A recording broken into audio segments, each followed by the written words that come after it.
आज ध्वजारोहण समारोह में तमाम सारे अतिथि आए गए थे, अलग अलग जगहों से बुलाए गए थे। ऐसी एक अतिथि हमारे साथ यहाँ पर मौजूद हैं जिनकी एक बुक भी बहुत जल्दी ही बाज़ार में आने वाली है और सीधे उन्हीं से बात कर लेते हैं। डॉक्टर शिखा दरबारी, सबसे पहले आप अपना पूरा परिचय दीजिए और इस किताब के बारे में बताइए, फिर इस समारोह के बारे में आज कैसा अनुभव रहा ये बताइए आप। मैं डॉक्टर शिखा दरबारी हूँ। I am from the Indian revenue service. मैं अभी ही सुपरएनुएट हुई हूँ और जब मेरी लास्ट पोस्टिंग मेरी प्रयागराज में थी, तो प्रयागराज, अयोध्या और यहाँ का जो सानिध्य रहा, उस वक्त मैंने ये एक रामचरितमानस पे बेस होकर राम पे किताब लिखनी शुरू करी, क्योंकि रामचरितमानस में बच्चों के लिए बहुत सारी टीचिंग्स हैं जो हम बच्चों को सिखा नहीं पाते हैं। हम सुंदरकांड तो करते हैं, अखंड रामायण करते हैं, पर लेकिन उसमें जो टीचिंग्स हैं वो बच्चे नहीं सीख पाते हैं। तो ये इस किताब में मैंने उन बच्चों के लिए कि जो सीखना चाहिए वही चीज़ों को, सिर्फ थोड़ी सी चापाइयों को उनको संकलन किया है उसका। और आज मुझे इस बात की बहुत खुशी हुई कि जब ध्वजारोहण हो रहा था और माननीय प्रधानमंत्री जी ने उसमें जब धर्म रथ की बात करी कि जब हम ध्वजारोहण करते हैं तो एक रथ के ऊपर ध्वजारोहण होता है, और उस रथ की परिकल्पना अगर हम मंदिर के साथ करें तो एक्चुअली राम हमारे जितने भी लोग हैं भारतवासी, उन सबके मन की चेतना है। और अगर हम राम मंदिर कहें तो राम मंदिर उसकी मूर्त परिकल्पना है।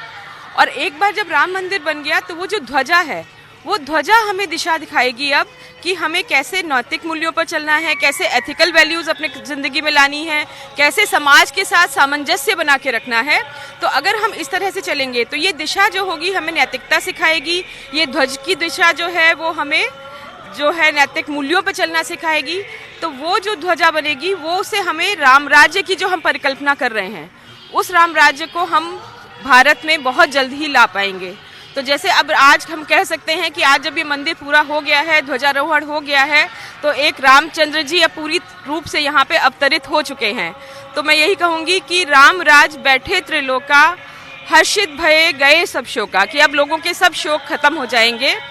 कोई न बैर काहू से करही और राम प्रताप विषमता हरई, कि हम अपने बीच की सारी जो भी हमारे डिफरेंसेस हैं हम उन सबको हटाएं और मिलजुल के प्यार से रहें, ताकि एक राम राज्य का साम्राज्य हमारे यहाँ स्थापित हो सके और हम उस राम राज्य में खुशी खुशी रह सके। अच्छा, आज जो कार्यक्रम में बुलाए गए लोगों को, उनका कुछ ना कुछ राम मंदिर से किसी न किसी तरीके से जुड़ाव रहा, तो आप किस तरीके से जुड़ी थी, आपको बुलाया गया यहाँ पर? मैं ये कहूँगी कि ये जिसे कहते हैं ना कि एक दैवीय डिज़ाइन होती है, डिवाइन डिज़ाइन, जिसकी वजह से मैं यहाँ पे राम राज्य से जुड़ी, राम मंदिर से जुड़ी हूँ। मैं chief commissioner income tax posting थी मेरी प्रयागराज में, और प्रयागराज के अंदर अयोध्या का चार्ज आता है।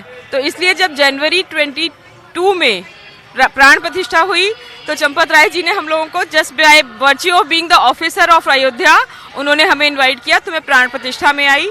चांस की बात थी कि जब बाकी सारे मंदिर बनाए गए परिसर में, उस वक्त 5 जून को मेरा जन्मदिन होता है, तो मैं तो सिर्फ अपने जन्मदिन के लिए आना चाहती थी राम मंदिर में। तो पता चला वहाँ पे सारे और भी मंदिरों की प्राण प्रतिष्ठा हो रही है, और ये मेरे लिए परम सौभाग्य रहा कि वहाँ पे जो शिव मंदिर है उसमें उनका वो हुआ, उसमें यजमान बनने का मुझे सौभाग्य प्राप्त हुआ। और आज इस ध्वजारोहण समारोह में भी जब मैं आ पाई हूँ तो मुझे सच में लगता है कि ये राम का बुलावा हर बार मेरे पास आ जाता है। और शायद यही कारण है कि मैंने क्यों रामचरितमानस को बेस बना के बच्चों के लिए किताब लिखी।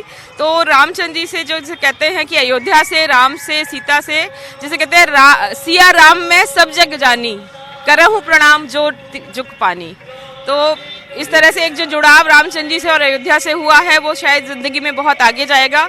और अगर हम आने वाली पीढ़ियों को राम की नैतिक मूल्यों की और रामायण में, रामचरितमानस में जो नैतिक मूल्य हैं, वो अगर हम शिक्षा दे सके तो ये हमारे लिए एक बहुत बड़ा सौभाग्य होगा। चलिए, बहुत शुक्रिया हमसे बात करने के लिए। तो शिखा दरबारी जी हैं। ऐसे तमाम सारे लोग जिनको आज ध्वजारोहण कार्यक्रम में बुलाया गया, वो यहाँ पहुँचने के बाद बेहद ही भाव विभोर हो गए हैं। कैमरा पर्सन धर्मेंद्र कुमार साहू के साथ मानस श्रीवास्तव, अयोध्या न्यूज़ 24।